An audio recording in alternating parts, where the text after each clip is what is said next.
Welcome to this course on Spring Boot Masterclass.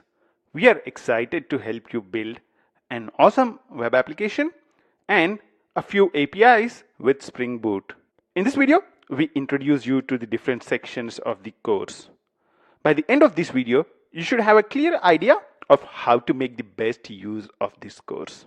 We have organized this course into 7 different sections, and we have designed each of these sections to be independent of each other. That means you have the flexibility of customizing the course based on your skills and your immediate needs. We have an introduction to the Spring framework in the appendix at the end of the course. If you are new to Spring, or if you want to quickly revise the concepts of Spring, we recommend you to start with that section first and then jump into the introduction to Spring Boot. Let's get a quick overview of each of the sections.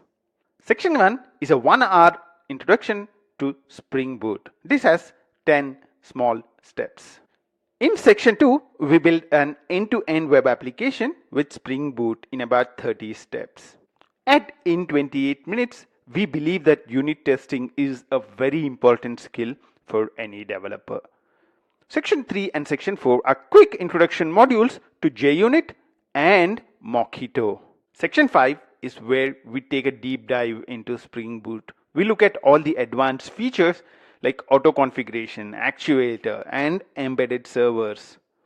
We try a variety of starter projects and build an API for a survey questionnaire in 28 steps.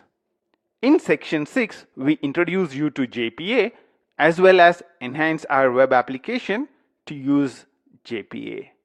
In summary, this is your course. Feel free to create your own path through it and tailor it for your needs. I'll see you in the next video where we introduce you to our GitHub repository.